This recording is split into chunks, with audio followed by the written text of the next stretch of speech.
Welcome to Vale la Pena. In English, that's worth your while. I'm your host, Cynthia Ribas. This is a show where we get to do some grassroots philanthropy together.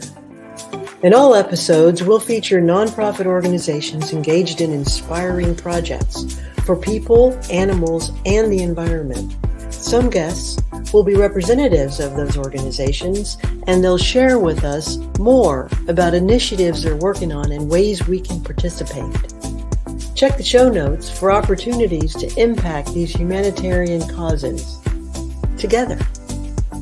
You can find this show through my website at www.rebuslegal.com and on YouTube, Facebook, Apple Podcasts, Spotify, Google Podcasts, and more. Now, please join me for Vale la Pena. Hello and welcome to the show.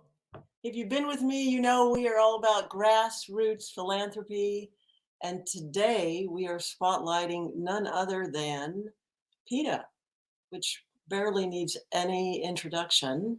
And our guest today is a spokesperson for PETA. She is the manager of their corporate responsibility department, Sara Britt. So without further ado, let's welcome Sara. Hi, Cynthia. Hi, Sara. Thank you so much for being here with us today. I'm thrilled. I've been looking forward to this all week. Oh, good. So we are all about making sure we talk to people. What we want to share with our listeners are initiatives, things we can do. It's all about, Vale la Pena is all about things we can do that are worth our while. And PETA, I think, is top of the list. So tell us a little bit, tell us about you and how you got to PETA and what you work on and what PETA stands for. Sure. So a little bit about myself. I'm calling in today from San Diego, but I have not always lived here. I was born and raised in Australia on a pig and sheep farm, and I kind of credit my upbringing there to being vegan. I've been vegan now for about 15 years. I moved to the States when I was quite young, which is why I sound very American at this point. And how I went vegan, I think just seeing my dog as like a sentient being and that I would, do anything for her. And then kind of just wondering and questioning in my early 20s, whether where did this animal come from, and kind of questioning, this kind of system that I was unknowingly supporting. And so I kind of went to PETA's website. I didn't even really know anything about PETA, but I knew that they were like the animal people who cared a lot and spoke up for animals. I learned a lot there. I watched a lot of vegan documentaries. You may have heard of Earthlings and Forks Over Knives, Cowspiracy, so many of those. So yeah, I think, growing up on a pig and sheep farm, seeing what I had seen, it was a small farm. And so a lot of people think that small farms are better, they're local, they're small, like surely the farmers care. But what I had seen firsthand was just so egregious. It really stuck with me. And it was kind of the catalyst to me making the decision to first go vegetarian and then very shortly thereafter going vegan. And it's the best decision I ever made. I was so excited, but then also deeply devastated by the reality and the plight of like what's going on to animals, that I sought a job with PETA. And I've been with PETA and in the corporate responsibility department for 12 and a half years. And I love it. Wow. Yeah. Can you say a little bit, and obviously you can always decline my questions, but what was egregious that you referred to there that you saw that so inspired you to take action? Do you mean like in my childhood on the farm? You mentioned something that you saw, what you saw on the small farm was still so egregious that it really got you going. Absolutely. That's a great question. So uh, on sheep farms, there's standard practices that happen to sheep. So they are mutilated without any painkillers. Their tails are cut off. A lot of people see sheep with like very short tails, and I think they think that sheep just have short tails, but the truth is that they don't. They're cut off. Um, so I had seen it's very bloody. The shearing process, the farmers are paid by the volume of wool they can produce or like sell, not by the hour, and so that encourages very rough, um, like fast moving and handling of the sheep. Sheep are prey animals, and so they're very terrified when they're approached and pinned down to be sheared. Um, and so they struggle mightily. They think they're going to be killed, so they try to escape. And so of course farmers are trying very hard to pin them down, to shear them, and as a result they sustain these very large gaping wounds. And much of what we have in our more than a dozen investigations at more than 100 shearing facilities across 4 continents, including Australia, is, sheep being beaten, stomped on, their neck snapped. Like much of that I had seen as a child. And I was horrified, but told that like, this is just what we do. This is normal. They're just sheep. We care about dogs and cats, but these animals are different. But the truth is that they're not, right? They're sentient. They feel fear and pain, stress and joy, just like us, just like the dogs and cats with whom we share our homes. Why do they cut the tails off? There's something called fly strike. I'm not sure if you're familiar with that. Yeah. So when they defecate, there's feces that kind of remain on their butt, and flies lay maggots in there, and they kind of like eat deep into the skin. It's very painful. So I think if they cut their tail off, it's like less coverage on that area. And then they do something called mulesing, which I had also seen, where they take a sharp knife and they cut around the backside of the sheep without any painkillers. So it's this like raw wound. It's very bloody. It's very painful. And so then as a result, when that finally heals, no wool can grow there. So it's less of an area where flies can kind of lay their eggs and really kind of dig into that area. Wow. Oh, so gruesome. Okay. And so now coming back to where we are now, tell us a little bit about what PETA stands for. I think people know it's for the ethical treatment of animals, but tell us more about the principles and which aspects of it are you working on? Yeah. So People for the Ethical Treatment of Animals, otherwise known as PETA, we are the world's largest animal rights organization. We have more than 9 million members and supporters worldwide. We focus on a variety of issues with regard to animals, but we tend to focus on the 4 areas in which animals suffer the most intensely for the longest period of time. So that would be animals who were used and killed in experiments in laboratories, as well as animals who are killed for food, clothing, and entertainment. Our motto is animals are not ours to use in any way, including for those 4 reasons, for experimentation, clothing, food, or entertainment.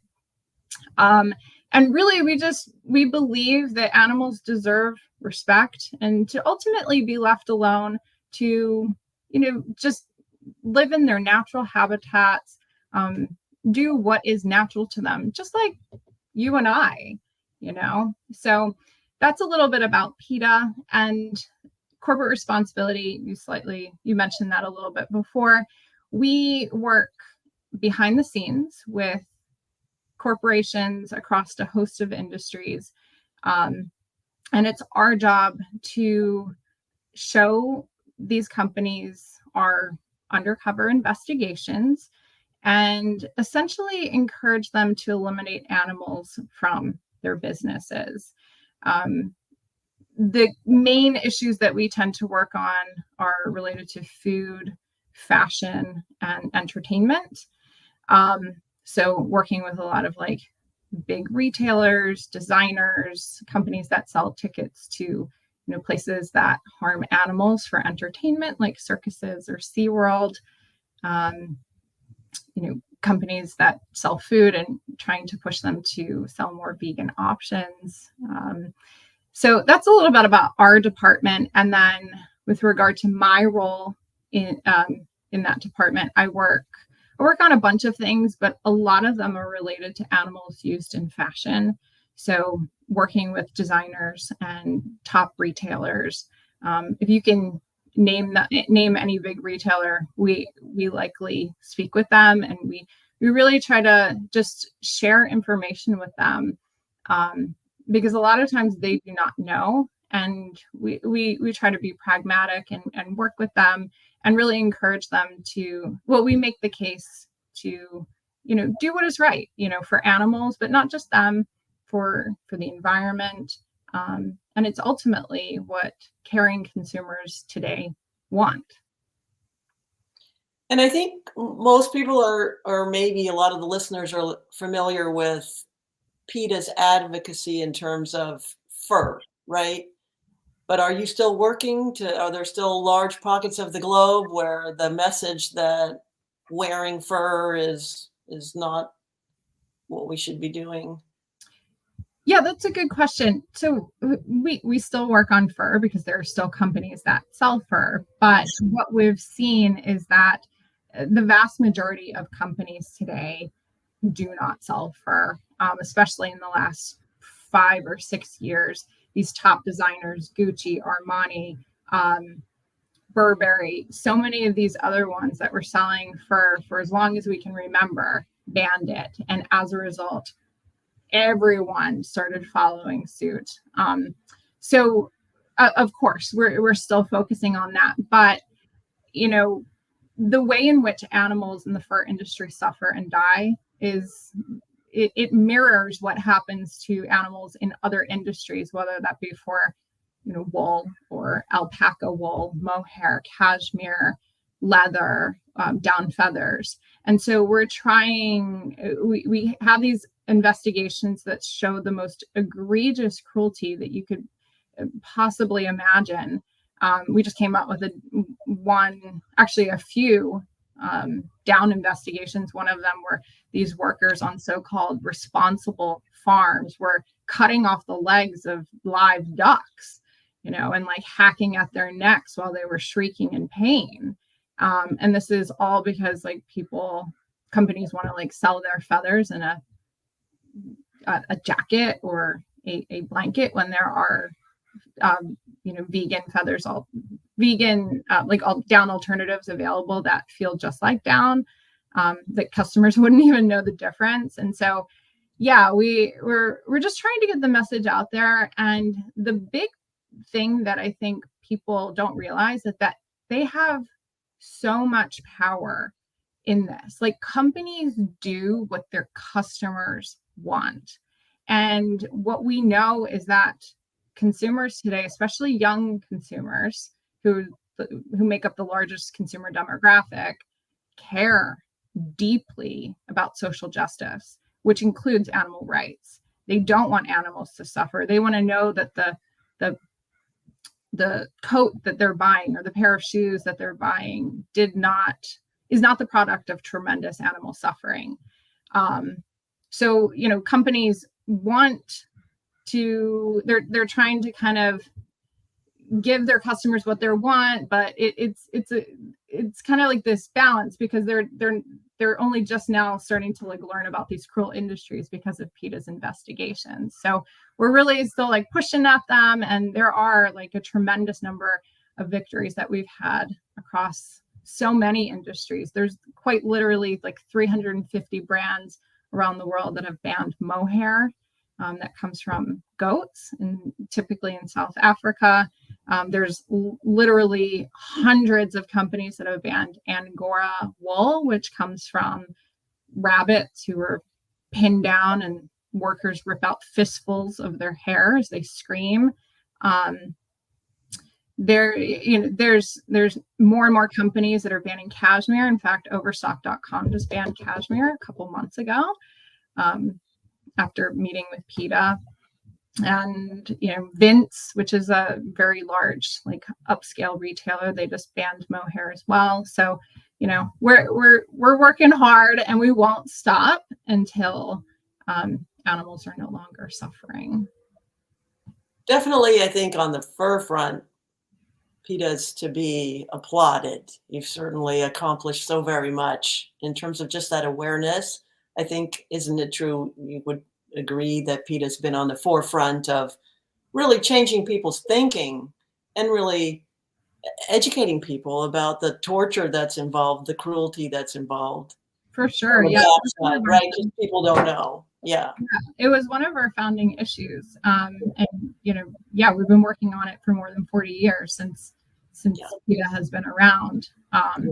But as more and more companies are banning it and large designers are banning it, for sure, we're moving on to other issues that the public is not quite as aware of. And we're really seeing the needle being moved in these industries, and more and more consumers and shoppers are aware of how cruel it is.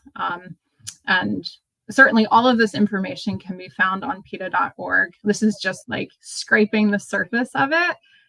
So I really encourage all the listeners today to tune into our website, because it really is chock full of so much information, shopping guides, recipes, you name it, we have it. It is a super impressive site. And doing my research for today in preparation, and I'm also a supporter and have been for many years. Thank you. So I get the mailing, and so I try to keep current with it all, but I stopped to watch the 2022 reel. Oh, great. Yeah. We're going to put it linked in the show notes so people can get some highlights of victories, because you had a lot of victories last year. That's just some of them. Quite literally, we have thousands upon thousands of victories like that. In 40 plus years, you're going to have that many. It's remarkable how many victories that the organization as a whole kind of has in just a single week. It's so impressive. That video that you'll link to there's so much more that we couldn't even fit into it, and that happens every single year. Well, that's encouraging. Yeah. Okay. So tell us more about ways listeners can participate in any of the initiatives you wish to speak to. Yeah, I think it's very easy to make a really big positive impact for animals every day. I think some people think, oh gosh, vegan, that's so much work. How could I possibly do that? I can't be perfect. It's all these different things. But there's many different ways every day or every year that we really can help them. And some examples include every day we make decisions maybe about 3 times a day what we're going to eat. And what I usually do is just encourage people to make a different decision, one that does not involve an animal victim on your plate, one that does not involve animal cruelty, and that is typically far less destructive to the environment. So instead of, when you go to the grocery store, instead of choosing that dairy milk that is ultimately the product of tremendous suffering to a cow, where the mother cow is forcibly and routinely impregnated, her baby is stolen from her, she's milked repeatedly before her body no longer is producing an adequate amount of milk, and then she's slaughtered. Instead of funding an industry as cruel as that, just turn a couple feet to the other side and choose the plant-based milk that does not involve animal suffering and is far better for your health and the environment. So that's one easy way that we can all just kind of make a slightly different, kinder decision that will really make a huge impact for animals. If you are, looking to buy some more personal care products like deodorant or lotion, when you go to the store, instead of choosing the one that was tested on animals, look for the beauty with the bunny logo where it says cruelty free and vegan. It's pink. And that will assure you that animals were not there's no animal products in it and animals were not tested on. So that's a really great and easy way to help animals. If you are ready and capable of adding a new companion animal to your family, we always urge people to adopt rather than going to a breeder or a pet store. You truly are saving a life. What else? Instead of buying circus tickets or tickets to SeaWorld, certainly you can, go somewhere else that does not involve animals, or even if you really want to see animals, sometimes farm sanctuaries allow you to go and visit with the animals who are saved from a lot of these really exploitative and cruel industries. So that's just like a few, but again, PETA.org has so much information and countless ways in which the average person can really can help animals, and it doesn't even feel like they're expending a lot of energy to do so or money. Can you say a little more about the companion animals issue? And what I'm getting at here is just in terms of just raising awareness and educating us about what are the problems with breeders? Like, because people still, I guess I have dog 4 and 5 in my adult life, and all of mine have been rescues. But there are a lot of people that are really committed to the breeding issue. And can you just speak to what the problems are there? Yeah, that's a great question. So there are quite literally hundreds of thousands of dogs and cats that enter the shelter system every year. And it really has exploded after COVID because so many people at the beginning of COVID were home and they wanted to do the right thing. They were kind of, a lot of people ended up adopting, which was wonderful. However, what with people, more and more people going back to work in recent months, they and with like the economy being that it is, they a lot of those animals were returned, or animals that they bought from a breeder were returned to the shelter. And so as a result, a problem that already existed where completely healthy cats and dogs were being euthanized for space because shelters simply did not have any space for them, and more animals were coming in as owner surrenders or being picked up off the street as strays. So when you buy from a breeder, you are ultimately killing a shelter animal's chance of getting adopted, because you really could have saved their life, but instead, you're choosing to fund a person, even as responsible as they say that they are. The fact that they're creating more life when we don't need more life, because we're literally we're euthanizing animals who are healthy for space. That is why it is unethical. I usually say it's for as long as there's even one animal in a shelter, there's no such thing as an ethical breeder. It's not just puppy mills. It's not just backyard breeders who are the problem. The bottom line is that we do not need to continue breeding animals into existence at this point in time. There's just too many, to the point where we're killing them, and they deserve so much better. I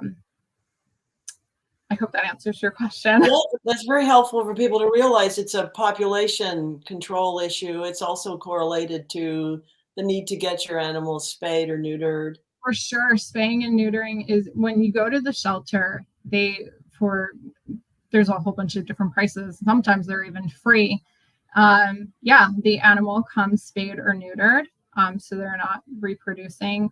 Spaying and neutering is not just for, not creating more animals, but it's also typically better for their health, reduces their chance of cancer. Male dogs are far less likely to escape their yards to look for a female dog. There's a host of reasons why it's good to spay and neuter. And again, that's on PETA.org. And they come with their vaccines. They usually have a microchip. Like, they are ready to go. And you also, it feels so good because you know that you're saving their life. There's no better feeling. I grew up, we went to a breeder when I was younger. We had no idea. And I think some people simply do not know that this is a problem until they hear stuff like this, or they go to the shelter and they say, geez, this shelter is completely full with these animals who all they want is a loving family. All they want is shelter. All they want to do is feel loved and to be protected. They yearn for so little. And adopting allows us to give them that. And it feels so good. And I have a rescue dog. And she's like, I know a lot of people say this, but she really is she is my child. She is. And I would do anything for her, but she was going to be euthanized at the shelter because it was full. And I was just so thankful that I was able to, at the time, rescue her. And 12 years later, she's still with me and she's healthy. And I'm just so grateful for every day with her. And I think she knows that she was rescued too, Oh, yes.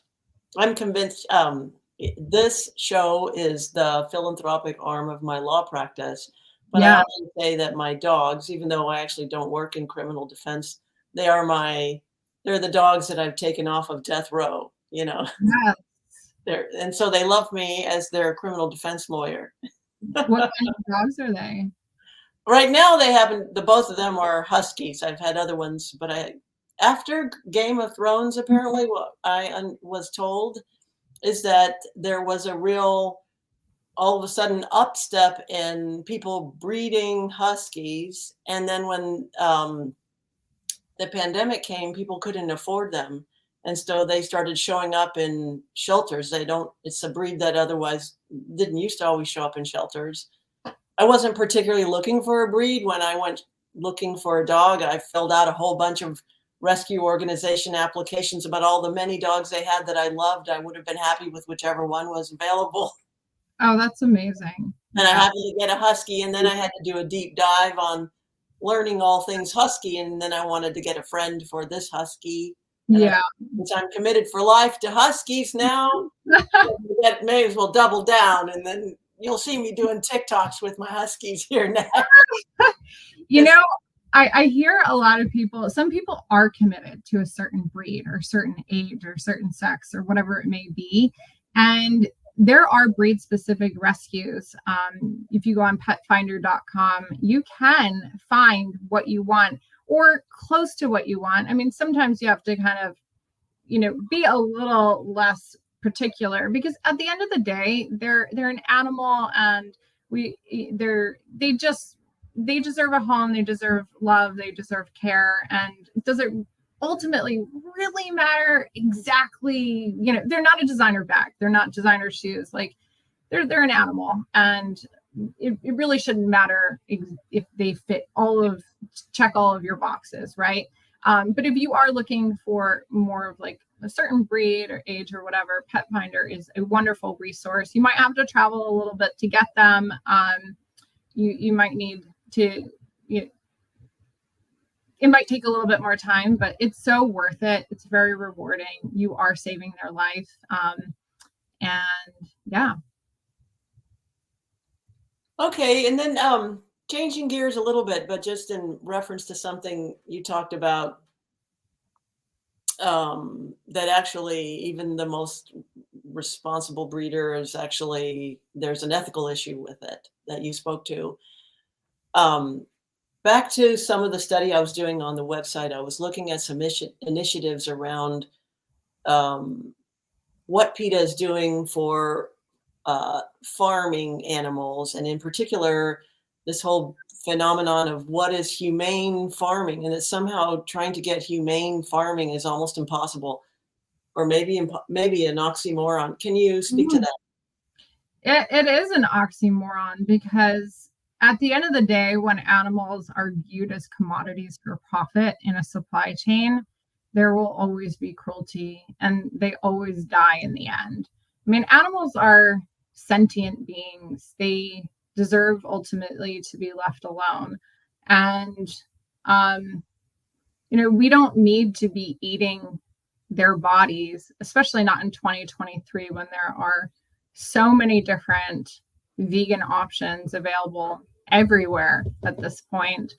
Um, it's extremely cruel if even on small farms, large farms, local farms, it doesn't really matter. I mean, there are standard practices that happen on farms that are extremely cruel.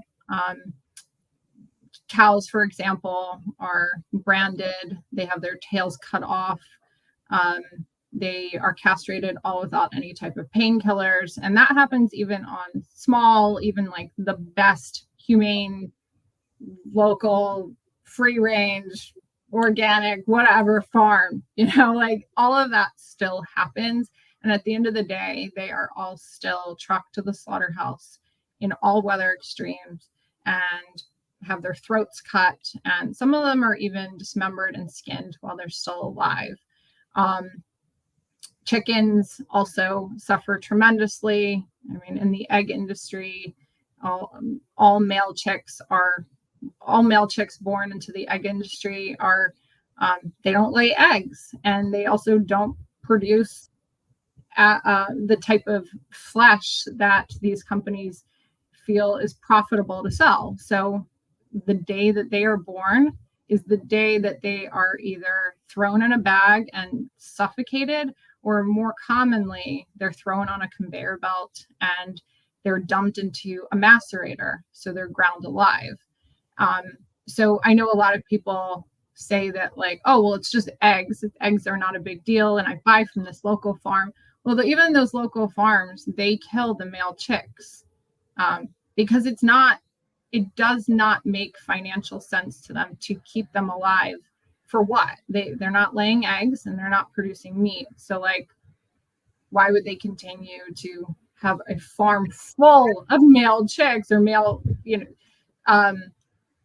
birds who don't ultimately give them what they want, which is to sell their whatever for money. So I mean, these industries, I mean, I could go into it for years. And that's why I always direct people to PETA.org, because we have pages upon 8 pages of going into like the egg industry, the chicken industry, dairy, beef, or cows, like it all. So I'm only like skimming the surface, but I think the general takeaway is that if you're eating animals, that animal did not want to die, and they suffered, and they very likely endured a very gruesome, violent death, even on the nicest farms. Nicest. Yeah, I so appreciate you spelling all that out, because people just don't know. Like, I'm thinking, I certainly didn't know what you were just sharing about the life of male chicks. Just you're not thinking about it. So I really appreciate learning these kinds of things, and that's what we want to share. So that as consumers, we make more responsible decisions collectively. So you've the next issue I was just hoping you could touch on is, how are we doing in terms of laboratory testing animals, like all the rabbits and all the everything, the monkeys, the dogs that are used in terms of experiments of very hideous kind. Yeah, unfortunately, it is still happening. Our laboratory investigation department is working very hard to really push these industries to get animals out of these labs, especially because like animal testing today is really not effective. There are tests on like that we can do on human cells and tissues, which is like also known as in vitro. That is far more effective at like creating treatments that actually like cure humans. There's computer modeling techniques that also help. There are studies that we can do on human volunteers, again, that are all much more effective at these creating cures for humans, because that's what we're looking for, right? I mean, we can cure things in animals, but the animals are just far too different than us, and we find that it often doesn't work. And you know, the National Institutes of Health are just like funneling like quite literally like billions of dollars into like a lot of these laboratories every year, and it's like there's nothing to show for it. There's one scientist that we're pushing, one experimenter that we're pushing, Elizabeth Murray. She receives like millions upon tens of millions of dollars every single year. And she's been doing it for, I think, almost 40 years now, where she experiments on monkeys. She essentially, you know, puts their head in a vice-like device. She carves out a part of their skull, injects their brain with a toxin, and nothing has happened. She has not really kind of come up with anything fruitful for humans. She's been doing that to hundreds and hundreds of monkeys over the last almost 40 years. And so we're really, you know, pushing the Department of Human Health and Services secretary to really kind of pull the funding for her lab, and really also pressuring the National Institutes of Health to really funnel money into non-animal testing methods, which are far more effective for humans. And then at the beginning, you talked about kind of 4 main categories, and so you've now spoken to most of them. The last, I guess, is entertainment, these gruesome things people do in the world of entertainment, from trophy animals to dog fights. How's PETA trying to address some of that? Yeah, you know, Ringling Brothers was just around for over 100 years. It does not have animals anymore, and I think that is largely in part to PETA's constant pressure until they stopped. I think they stopped in like 2018, I think it was. Don't quote me on that, but it was around that time.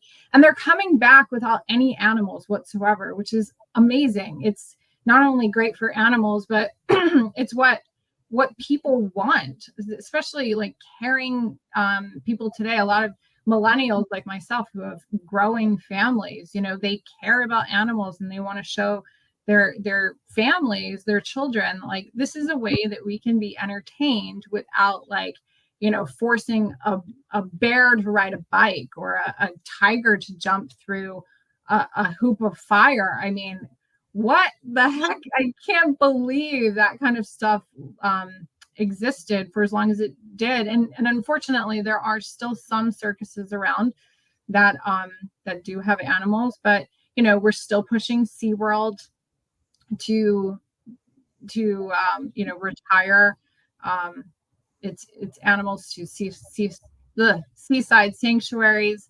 You know, I work. I didn't mention it, but I oversee PETA's shareholder advocacy. So, you know, we own stock in a lot of what would be known as like companies that harm animals. So SeaWorld is one of them. So really kind of pushing them from a whole bunch of different areas, and through shareholder efforts is one that we find is very effective.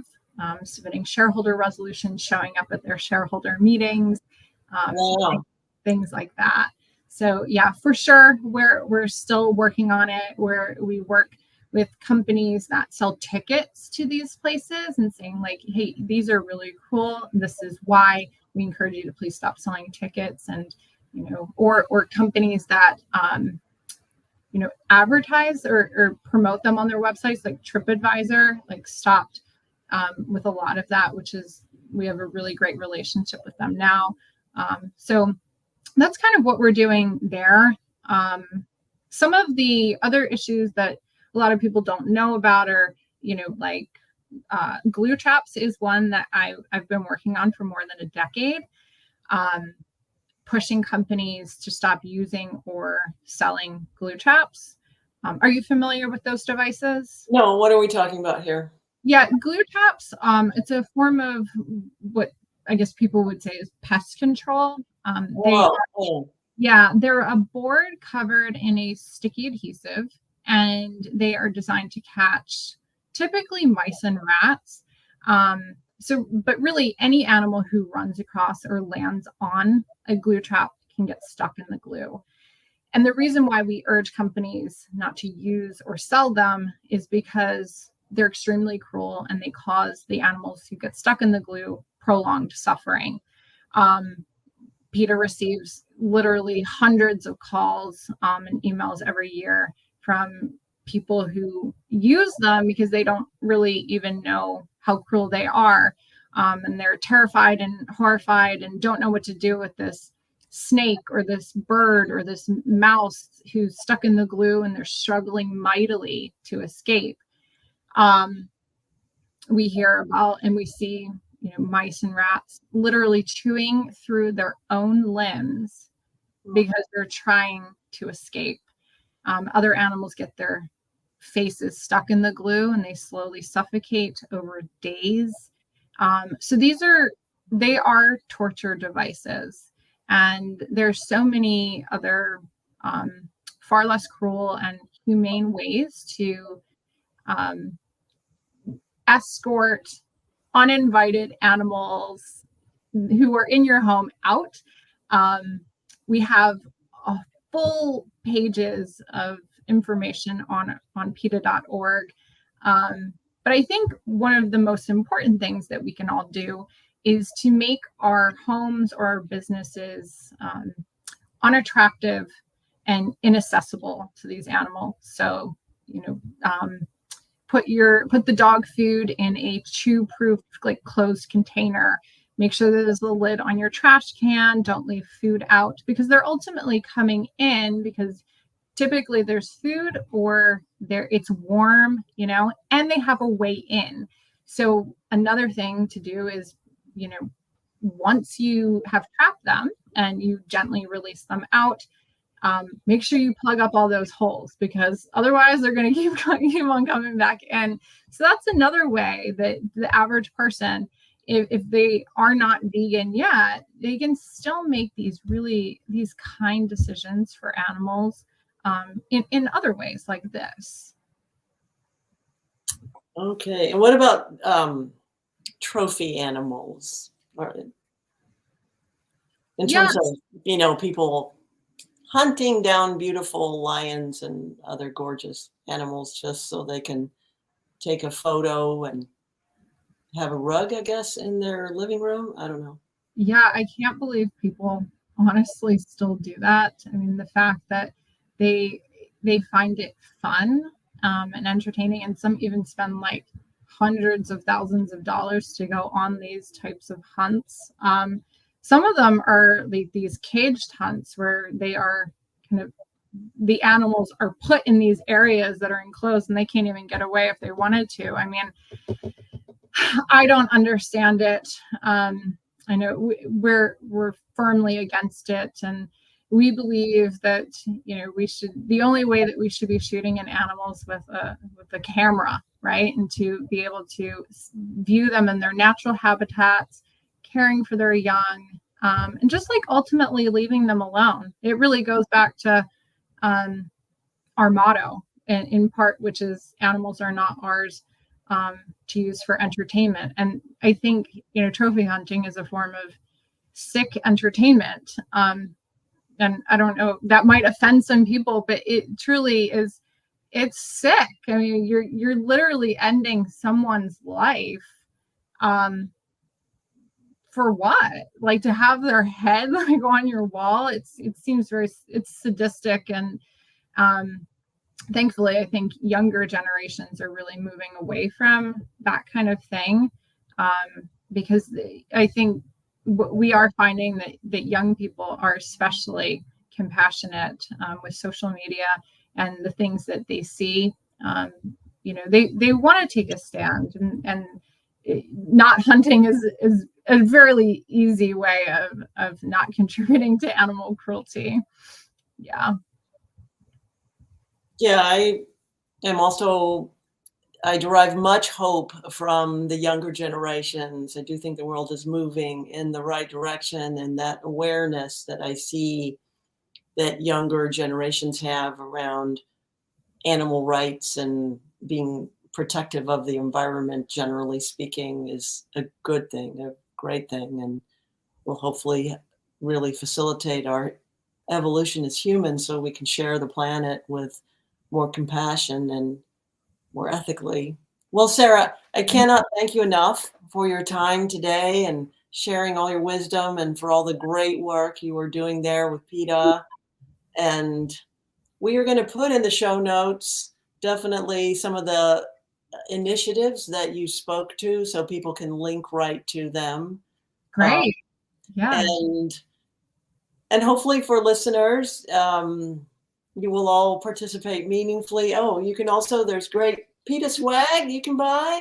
I have all my swag here. Fun things you can do to support the cause. I also saw there's other volunteer efforts, obviously, if you live in Virginia, right? That's your home? No, I live in San Diego. PETA, right? Oh, yeah, our East Coast headquarters is in Virginia, and then our West Coast is in Los Angeles.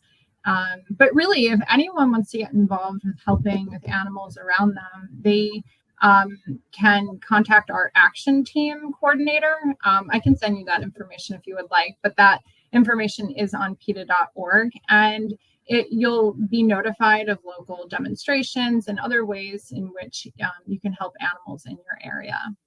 Yes, and I saw there's tons of remote opportunities anywhere, pretty much almost anywhere you are in the globe.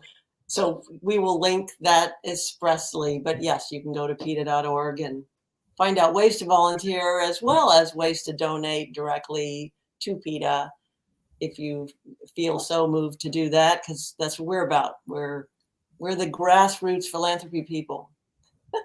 So together we can make a big difference. Any last words for you, Sara? No, just that I really appreciate the time today. I love speaking about animals and the ways in which people really can help them. As I had mentioned, like, it really takes very little effort. It's very easy to help animals in your everyday life, with regard to something as simple as choosing something different to eat that didn't involve a victim, choosing cruelty-free vegan personal care products, and the list goes on. Our website is chock full of guides that will help every single person out there, kids, older generations, you name it, we're here to help. And everyone is so powerful in this and really can make a difference. So I really appreciate the time today. Okay, well, thank you so very much. Thank you. Hope it's all been worth your while. Thank you for tuning in to Vale la Pena. Please join us in making an impact together for people, animals, and the environment. Details in the show notes. You can find this show through my website at www.rebuslegal.com and on YouTube, Facebook, Apple Podcasts, Spotify, Google Podcasts, and more. I'm your host, Cynthia Rebus, and I welcome and thank you for your feedback, comments, questions, and sharing this show with others.